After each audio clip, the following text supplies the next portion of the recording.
afternoon, everyone. On behalf of the National Park Service and the Friends of Flight 93 National Memorial, I'd like to welcome you today. I will be your host and moderator for today's presentation. I am the head of the board, Flight 93, Friends of Flight 93, and also a National Park Service volunteer.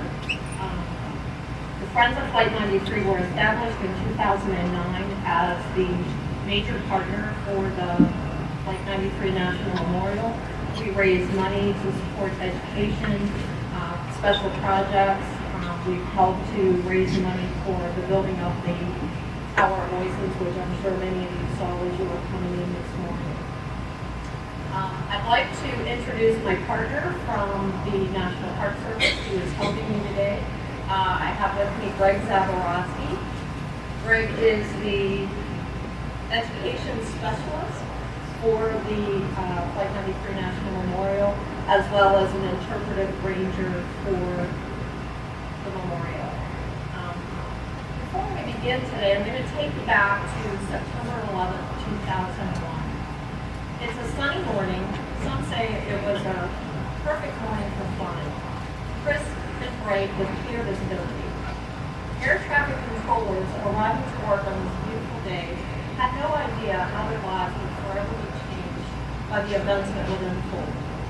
No training, no practice, no planning had ever been done to help these men and women know how to make sense of and deal with the uncharted territory.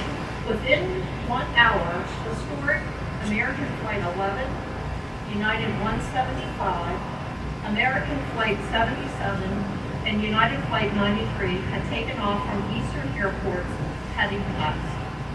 American Flight 11 was the first to cause concern when there was no response to the air traffic controllers trying to make contact. At 8:46 a.m., Flight 11 hit the north tower of the World Trade Center. Still not sure what was going on and if this could be an accident, air traffic controllers continued to monitor with caution United Flight 175 that had also disappeared from radar. At 9:03, Flight 175 hit the south tower of the World Trade Center, sending a loud and clear message that a war on terrorism is playing out in America's airways. At 9:37, American Flight 77 hit the Pentagon, further confirming that these were not random acts. At 9:45, the Federal Aviation Commission made the decision to shut down airspace throughout the U.S. for both domestic and oceanic flights. Orders were given to ground every one of the almost 5,000 planes in the sky that day. By 12:15, less than 2.5 hours from the time of the order, all planes were landed. This was the first time since 1938 that there was not a single aircraft in the airbase. As air traffic controllers went about safely landing the planes in their airspace, there were several planes that were still not responding. Today, our guest, John Werth, who is the air traffic controller from the Cleveland Center, and Mal Fuller, a watch supervisor at Greater Pittsburgh International Airport Control Tower, will talk about their experiences from September 11th. John, is for you. Is it true that the Cleveland Center, where you worked on September 11th, was one of the busiest centers in the United States? Actually, it was the busiest. The busiest. Until the last 10 years or so, I think Atlanta's finally. Okay. And John, would you tell us a little bit about your responsibilities as an air traffic controller, just so the audience can understand what you did? Like every air traffic controller, your main responsibility is safe, orderly, expeditious flow of aircraft. In that order, as we like to say. The center, we own from the ground up in some areas. We own Mal's airspace, approach control's airspace, and above in other areas. But, around here, Johnstown and Detroit, they're owned by the Cleveland Center. We run the approaches in the department. But we're stratified. We own basically up to 23,000 feet is the low altitude sectors, and up to either 31 or 33,000 is the intermediate high altitude, and then the super high altitude is above that. And on September 11th, I was working the super high altitude sector, the range sector. Okay. And now, what was the responsibility of a watch supervisor, and how long were you in your position? Let me ask first, what is the top of the super high altitude airspace? How high up does super high altitude go? 60,000? Goes up to the stratosphere. To think about air traffic airspace, it's helpful. Assume this room is the airspace over the continental United States, and the center facilities own all of it, except they redelegate. For example, at the Johnstown Airport, there's a control tower that handles two kinds of airplanes in that airspace called IFR and VFR. And then at Pittsburgh, there's what's called a radar approach control that owns the airspace at 12,000 feet and below, about 30 miles from the airport. And we separate airplanes in that airspace, both going to Pitt and other airports. So just think of the air traffic airspace as a three-dimensional jigsaw puzzle, kind of like a Chinese jigsaw puzzle. John owns most of it. That's his. In the busiest center in the United States. Right. One of the reasons we're the busiest centers, our airspace ran from just east of Fort Wayne, Indiana, to just west of Harrisburg, from just south of Toronto to just north of Columbus, Ohio, and Washington. It's irregularly shaped, but it's pretty big airspace, and we get almost all the traffic from the East Coast hubs to the West Coast and to Chicago. So that's basically why we're the busiest. A watch supervisor, I was the guy in charge of the radar and control tower at the Pittsburgh International Airport. The watch supervisor's responsibility is to make sure the positions are staffed with appropriate controls to handle arrival and departure rushes, to take care of any intermediate problems with the airport, and to generally be the overall guy or gal who makes decisions about things that affect both the control tower and the radar room. Because the control tower would have a subordinate to me, but a supervisor in charge of the control tower. So we would need to talk to each other about things that affected both facilities. I was in that position for about 3 years. It was my last tour of duty, and I was at Pittsburgh for, I guess, a total of 5 years. And now, when we talked earlier, you told me that you were in the radar room in Pittsburgh when you heard the World Trade Center had been hit. You walked into the break room and saw the second plane fly into the World Trade Center. What was going through your mind at that time? Well, the first thing, the Pittsburgh operated on what's called arrival and departure banks, where U.S. Airways was the principal user of the airport. And an arrival bank would be 20 to 60 airplanes arriving in a very short time. They would all go to the terminal and discharge passengers, most of whom would go to other flights, some of whom would go to Pittsburgh. And then 40 minutes later, all the airplanes would taxi out and take off again. So we had arrivals, departures, arrivals, departures. I'm sorry, I lost track of the question. I do that all the time, so that's okay. When you saw the second plane hit the World Trade Center. The second arrival bank had just landed, and a controller who had been on break came into the radar room and said, "The World Trade Center has been hit." Now, when an air traffic controller says hit in that context, it means by an airplane. So I went to the break room where we had CNN on and saw the North Tower with this big gaping hole in the side. And like most folks, except I think for law enforcement and military, went into a state of denial. Went back and talked to the second guy in command, and it didn't make any sense. We weren't getting information on what was happening in New York, so I walked back to the break room and saw the second aircraft hit. And that's when I knew we were either at war or going to war. The question was, with whom? John, earlier I mentioned there were several planes that weren't responding to air traffic controllers. Can you tell us more about that from your experience? The only one that I really knew about early was American 77. It didn't go through my airspace, but it went to Indianapolis airspace just south of my sector. So they had anybody within a couple hundred miles of his intended route call on the blind to see if they could raise it, just on the off chance that he was on the wrong frequency. He's the only one really I knew wasn't responding initially. Okay. He's another. So as you were following that plane and trying to get that plane to respond, how did that impact your ability to track Flight 93, United 93? Well, again, this was before. That was before? That was before. Okay. That was between the second plane hitting the World Trade Center and United getting hijacked. United 93 getting hijacked. In 93, we still was there, airspace. Okay. And so at what point did you know that United 93 was hijacked? Well, we heard the screaming. On the frequency. One thing that I might want to point out here, we didn't hear what they say we heard. Because what they played for people and what they played for the families was the cockpit voice recorder, which records everything that was said in the cockpit. But when they were talking to us in the heat of the struggle, they were talking before they keyed the mic. So there's a momentary pause there anyway. So you don't hear the first part of it. So we didn't hear Mayday. We heard, just a guttural A sound. It was pretty hard to make it out, the first one.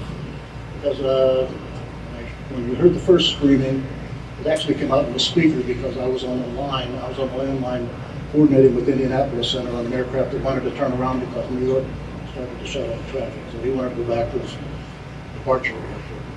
He was right at the boundary, so we were on the line coordinating that. And then we heard it come out in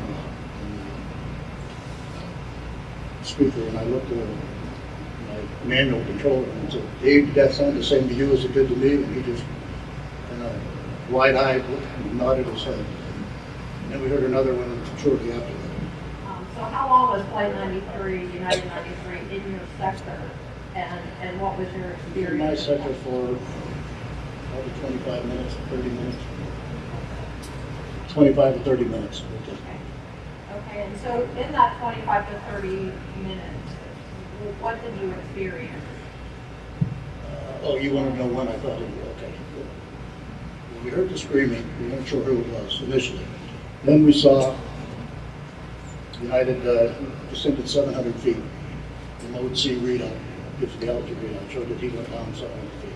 So I'm pretty sure that's the guy. Then he came back up. It's the autopilot probably brought it back up. And then there were a couple other little fluctuations, 200 or 300 feet. It has to be 300 feet actually before it chokes out. So I started to go around calling all the other aircraft, issuing traffic, or asking them questions just to find out who was talking to me and who might have been hijacked. Because at the time, I knew about American 77. I knew that the second plane had hit the World Trade Center. They had this United, I thought, and then they called about Delta 19. Then they called me about Delta 1989, and somebody thought that he was hijacked because he fit the profile of the first couple aircraft out of Boston. So I said, how many are there? 5, 6, 30? Do I have to check everybody? So that's the assumption you have to go on. Okay. So now, I understand that there was a belief that Pittsburgh Tower may have been a target. Yes, that was my belief, and it didn't happen until, well, let's just go back a little bit.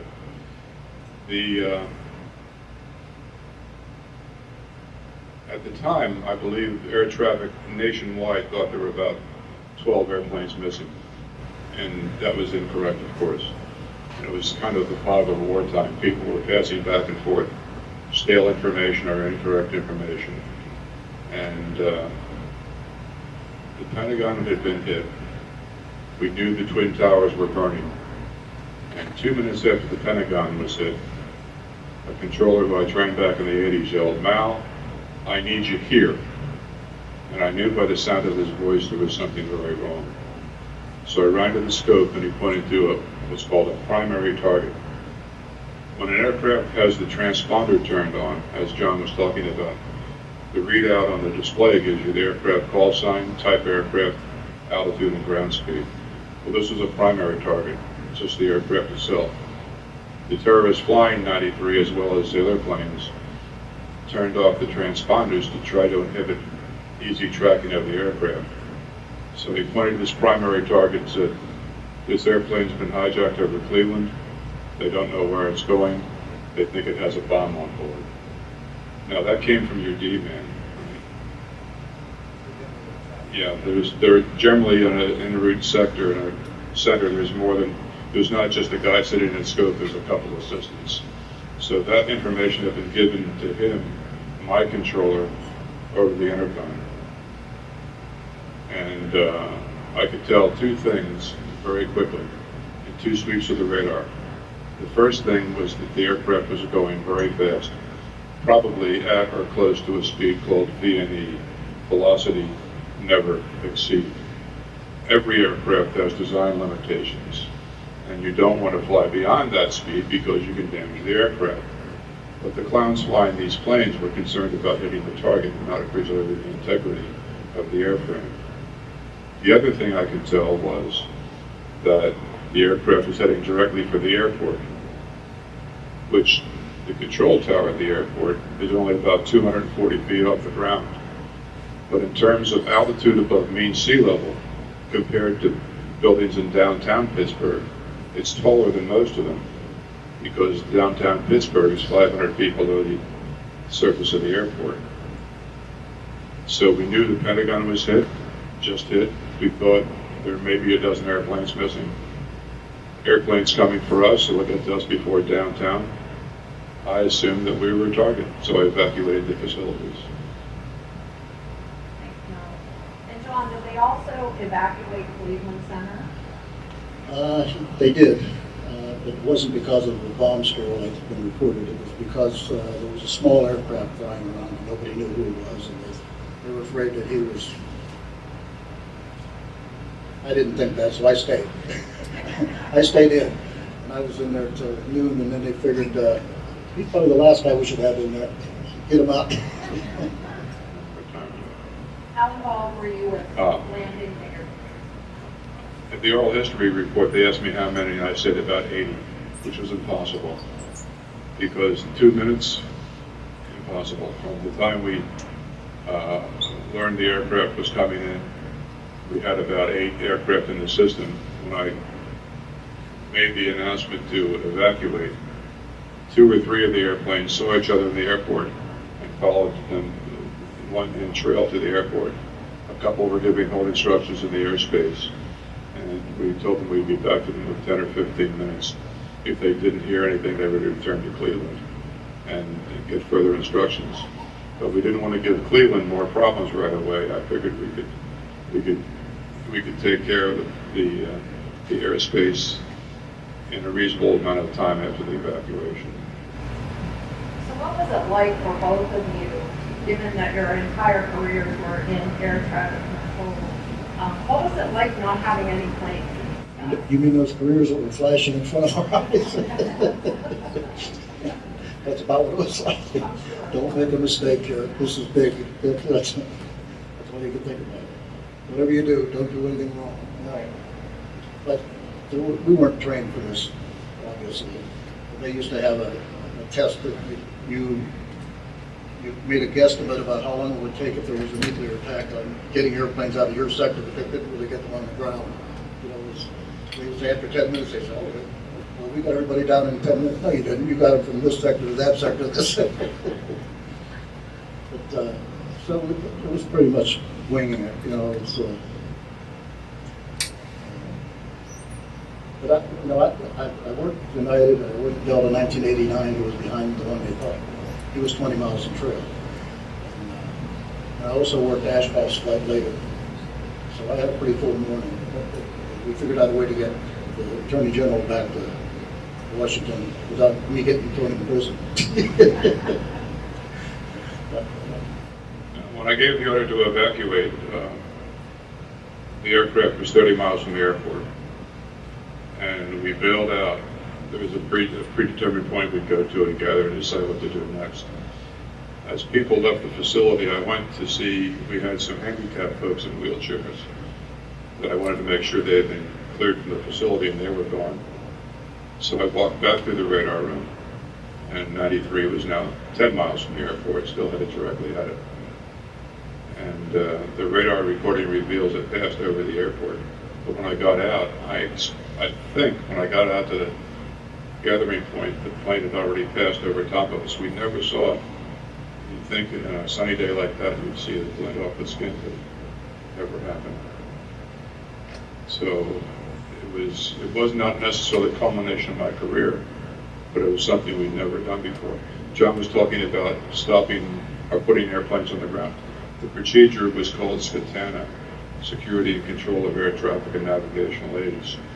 And it was a Cold War procedure designed through the nuclear exchange between the Soviet Union and the United States. Everything on the ground, everything would stay on the ground that was on the ground. Everything in the air would be landed at the closest airport. And it turns out that we followed SCATANA without realizing it by the decision to stop all departures and ground all airplanes. So, what were your thoughts when you heard that a plane had crashed in Pennsylvania? Mine initially was anger and frustration that we couldn't do more to the top of it. I mean, you could hope that something was going to happen. It was pretty inevitable. We heard the other ones were suicide missions. What went through my mind was they're going to crash it somewhere. We're not going to let it be landed. And I thought maybe they'd put it into Pittsburgh. I was hoping they didn't. You know, we were just trying to keep them in the air. That's why I was trying to get him to talk to me to see what his intentions were. Because all I have is a microphone, frequency, and radar. Right? You know, I can't turn the guy myself or land him or shoot him down or anything. You know, so I figured I'd let the military do that. But when we found out later that the military didn't know about it, it makes what the people on that flight did even more impressive to me. How did I feel? Bewildered, I think, is how I felt, in anger and a deep sense of mourning for what humanity was obviously getting itself into. When we were out in the parking lot, which is the assembly point, I had a cell phone with me, and we were to call a number in case we ever went out of business for weather, or thunderstorms, or electrical failures, whatever. I opened my cell phone and called the number, and I couldn't get a dial tone. And the reason I couldn't get a dial tone was because all the people on the airplanes that had taxied out for departure and couldn't take off. And the several airplanes that landed, all the people on those flights were on their cell phones trying to find out what was going on. I went back into the facility by myself to see if there was still a threat to the airport. And 93 was no longer on the scope. Now, the radius of the Pittsburgh radar is 60 nautical miles or 120 nautical miles across. Shanksville, by my plot, is about 6 or 8 miles off the edge of the radar scope. So as I learned more and more what happened, I learned that crossing over the Pittsburgh airspace to let's roll call, flight attendants filling pitchers with hot water to throw in terrorists, and people calling their families to say goodbye, all happened under the Pittsburgh radar coverage, and we couldn't do a thing for them. Somehow I feel there's a piece of me in the field out there, and I come back and learn. I mentioned earlier there was no training, and you said that you all went into autopilot with what to do and how to accomplish getting all the things up in the air. What was it like? I mean, I know for me, I lived close to the Pittsburgh airport at the time and had always had planes overhead flying out to somewhere, and the silence was just eerie. as air traffic controller, how did you feel without any planes being in the air?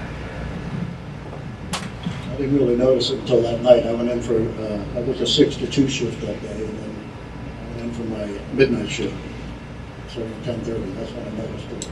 Nobody there. But I wouldn't say nobody. We did work a couple of ambulance flights. They were still live, and there were some militaries out there. It was strange not seeing anything. They were wondering why I didn't take the day off, and I thought the FBI was going to talk to me, which they didn't. So I went in, and I said, "There's not going to be any traffic anyway. Why are you guys worried about me?" What, my relief, who was a fellow I trained, came a little bit early to work, and he said, "It's time for you to go home. You've done your job." There were several other decisions that I made that I think were probably really decent ones. And I didn't want to leave the facility, but there was no reason not to go. So I thought, I'd really like to have a drink. Now, do you know what a rusty nail is?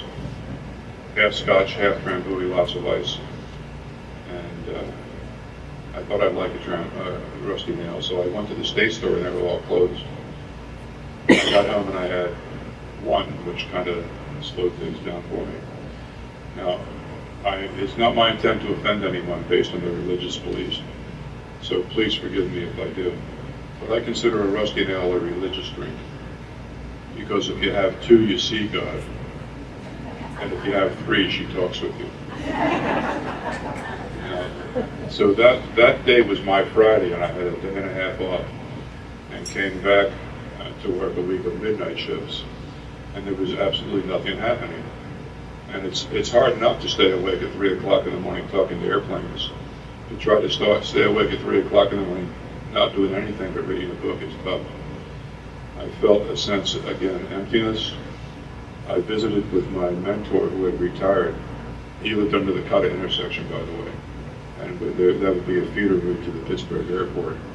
And we sat out back on his deck and drank scotch for 4 or 5 hours and just listened to the silence. It was stunning.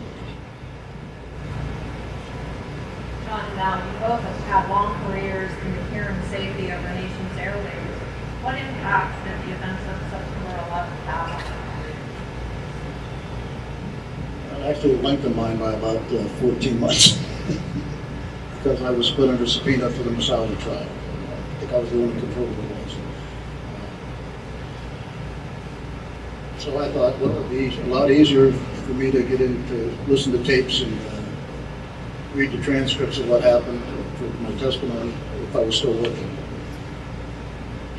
But after a year and a half or so, it was obvious this was going to drag on and drag on. I think it was 4 years before they finally got to plea. So I decided I'm just going to return. If I have to get in, I'll go through the manipulations. My career was at its end. I planned to retire in January of '02, but I had a sleeping room, or a bachelor pad in Pittsburgh, and my family lived in Lancaster County. We made that decision that Chris would stay where she was. Her father was not well, and our girls were close to Lancaster. So I drove back and forth on weekends. Driving a 500-mile round trip to mow the lawn is not too much fun. But I had planned to retire in January of '02. And when I was home over Labor Day weekend, I realized that Chris had her hands full with her dad and her work. And I just felt it was time for me to come home and help out.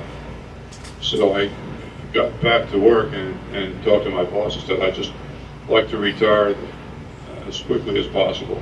And he said, could you stay until September 30? And I said, yes. So it wasn't long after that 9/11 happened. And if I hadn't already made that decision to retire on the last day of September, I just wouldn't have gone back to work. Now, you've been a board member of the Friends of Flight 93 and frequently do public speaking and tell the story of the 40 heroes. What has fueled that passion for you? About 10 years ago, maybe 11, there was a fundraiser for the memorial, and I was asked to speak with a family member whose was related to one of the flight attendants. And I learned that day that people listened to what I had to say. And I was a founding member of the Friends of Flight 93 and thought I could just start doing that talk to raise money for the memorial. And that has since translated into a DVD, which is available at the bookstore, by the way, called 9/11 and the Heroes of Flight 93. And it tells my story from my perspective. And I intertwine known events of the day with what happened on the airplane with my day. There's a control tower in the back and then the 40 heroes in the front. And I will give this talk anywhere you want me to. If I need to go to California, I like the flight reimbursement, and maybe an overnight stay someplace. But I'm available to make this talk. It's a passion of mine to get the word out to young people. When I speak at colleges and high schools, it's increasingly evident that today's youth do not have any connection to and very little knowledge of 9/11/01. And that's kind of evidenced by how many folks here are under the age of 21? 1, 2, 3, 4, 5, 6. Well, I'm glad you're here. But it's evident that there should be more here. And how do we fix that? Each one of you folks has a 9/11 story. I urge you to sit down with the young people in your lives and tell them about your day, and then reach into the broader subject. If we forget this time, it's going to happen again. We cannot allow that to happen. And how can you help? Join the Friends of Flight 93. Again, talk to the young people. Bring them to the memorial. If you haven't been down to the plaza yet, you'll find that when you walk onto that sacred ground, that people immediately start to whisper in most cases. And you will feel a heaviness and a sacredness that you feel at the Arizona Memorial or the Vietnam Wall or the World War II Memorial. End of commercial. Okay, we have some time now. We're going to open it up for audience questions for either Mal or John. I have two questions. One is, did the Air Force intend to shoot 93 down if it got close to Washington? The Air Force didn't know about it until after he crashed. You can't talk about United 93 without talking about Delta 1989 and to some extent American 11, because they were both misidentified. American 11, somebody thought that he was still flying towards Washington. So when they say they were looking for a flight coming to Washington, another flight coming to Washington, it wasn't United 93, it was American 11. They didn't know about 93 until, Meads didn't know until after he crashed. And Delta 1989 landed at Cleveland, thank God, because they were going after him, because he was misidentified and misinformation was given that he was hijacked. And I'm sitting there thinking, he's not the one, it's this one. And nobody would believe me. A supervisor kept coming around the corner. Oh, it's the Delta. I said, it's not the Delta. I said, not yet anyway. We didn't know what was going to happen eventually, but I said, it's not him. So they didn't know about United. I thought maybe when United went down in the open field, I thought maybe the military did get it, and we never saw them because they were under the radar. But it didn't happen. They didn't know about it. Unfortunately, it just didn't work. The system broke down. The bureaucracy broke down. Yeah, the requirements to be a follower of radar and all those things, they've changed the regulations or the restrictions to become one of them. When I was hired, you had to read, write, and speak the English language and be a good moral character. Well, they failed on that point. But I have no idea what the restrictions are now. Do you, John? There are, historically, controllers were drawn from the military. There are now a number of colleges with an associate degrees in aviation. There's a very active college up at Beaver County, Pennsylvania, Beaver County Community College, that actually runs a control tower and trains people to do the job. But as far as exact requirements, I'm sorry.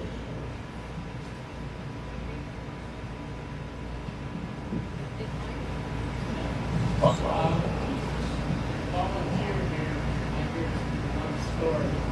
One of them is Pittsburgh.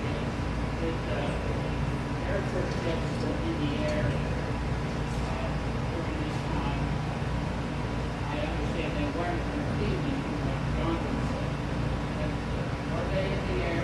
Were they weren't? There were none in our airspace that we were aware of. It's interesting.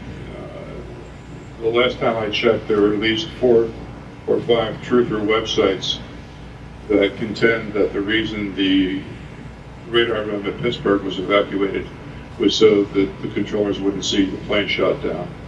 Well, I'll go any place and take any lie detector test to tell you that I was responsible for the evacuation because I was legitimately concerned about the people who worked for me. We did launch tankers, military refueling aircraft, KC-135s. In fact, that's one of the things that reinforced what we were doing was in line with Skatana. When we were in the parking lot and I talked to the control tower supervisor, he said, as I was leaving, I called their command post and they said, we're going bust out. Now, bust out was designed for the nuclear exchange. And that just kind of made the day complete. It was total chaos. But they're the only airplanes that were military in our airspace. My recollection may be a little off after all this time, but I don't know of anybody that was launched in response to United 93. Built in 1989, there was a training flight, I believe, out of Selfridge around Detroit. I don't even know if any of them were armed, but they were notified, and then I believe a few aircraft got off of Toledo late. It was after he landed at Cleveland. Delta landed at Cleveland. And by the way, that was one of the ones where one of the conspiracy theories came out because Mayor White, Mayor of Cleveland at the time, saw a microphone and jumped in front of it because he's a politician. And he said, somebody landed in Cleveland, we think it was United 93. So they just got conflated, and it was actually the Delta 1989. John, I just want to say thank you for taking the safety of your workers in consideration. You didn't have the full picture, so thank you for doing that. But what is technically happening with the airplanes as Pittsburgh Airport is now closed? If you were in that airspace, what was the communication there? They were issued holding instructions, and we told them we'd be back in 10 minutes. If we did not return, they were to go to the Cleveland Center for further instructions. So if you're flying in the air, you're going to be headed towards Cleveland, or could you have been headed towards Philadelphia? I guess in my mind, I'm not sure where planes are going, in that area. Well, where they were headed was to Pittsburgh. Okay. So it didn't matter if they're going east or west. So within 10 minutes they didn't hear from you, they were supposed to go towards Cleveland. Right. Gotcha. Thank you. If I could still have the mic, you see the angels gather here. I wanted to share that with you folks.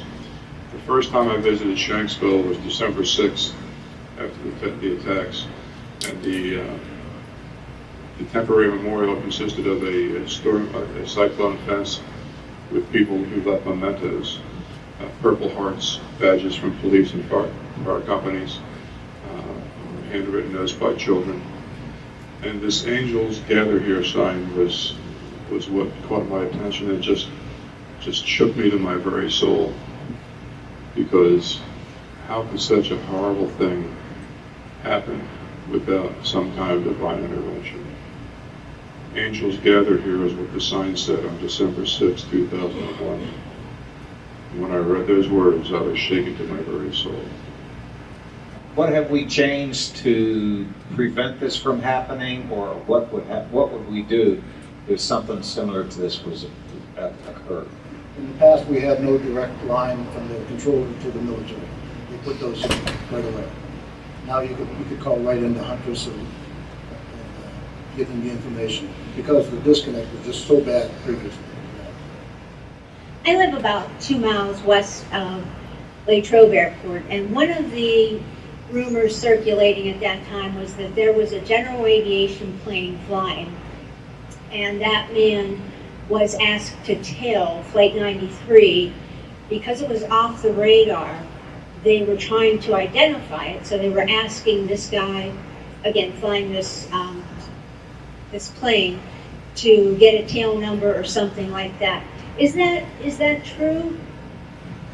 If you're talking about the low altitude one, I don't know if that's true or not. I heard the same thing.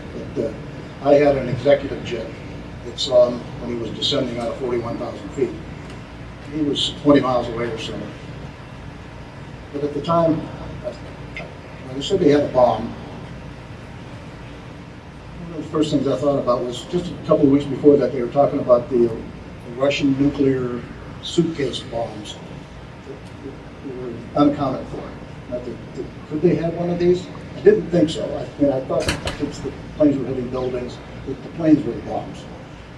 But I couldn't take that chance. And the exec jet kind of gave me the impression that he would tail this guy, the flight.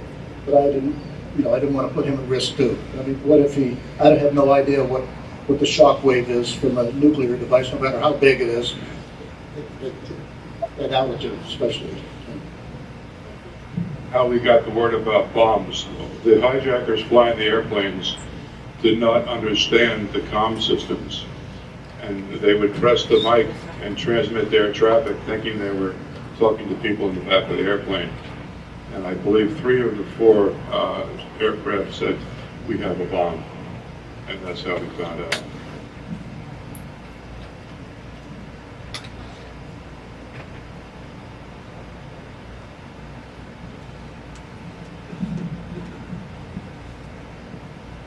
So what happened after the 10 minutes? Did y'all go back? to work. Y'all went back in? Yeah, that's When I returned to the facility, United was off the radar. So I called people back in, and we were back in business, but there was unfortunately not too much to talk to. I'm sorry? Everybody else landed? Yes, the ones who had seen the airport landed, and the other 1 or 2 we brought in via radar vectors. Was there a general order issued for this ground stopping and reversal of flights? It came from what was called the National Command Center, which was in Herndon, Virginia, and they're responsible for adjusting flows of traffic across the country and rerouting traffic for weather or traffic congestion or interruptions that are not expected. John can probably speak more to that, because I think the flow control would affect him more directly. In the past, that's all we thought. The command center was basically a big flow control facility. So when they said, they're telling you that this guy has to land, and the Attorney General has to land, that's where that came from. I'm thinking, some bureaucrat or the Attorney General? I put the Attorney General.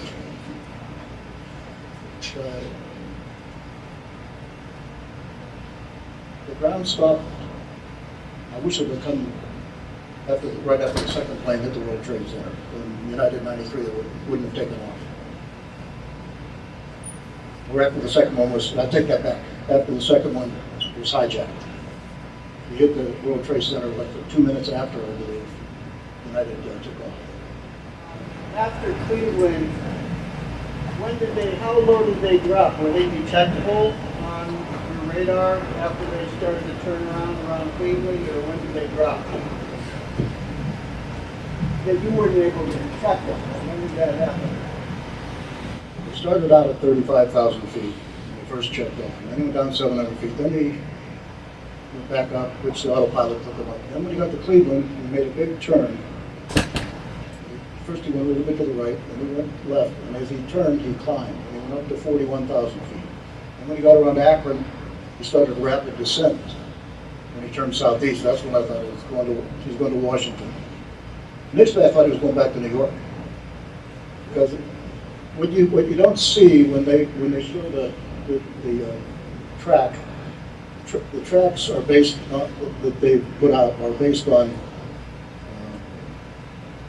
the history that's in the computer. They have a program that corrects for minor deviations, so that controllers don't have systems errors because they got a bad head on the radar. So actually, he went a little bit to the east for a couple of miles, not that he's going back to New York, and then he turned southeast. And we'll take one more question. We got somebody I right just back. have a comment. I know when my adrenaline is rushing, that it's very difficult to think, and I thank you gentlemen for being as clear thinking as you were. Hindsight is wonderful, isn't it?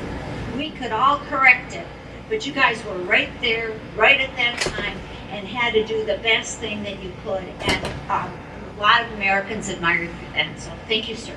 Gentlemen.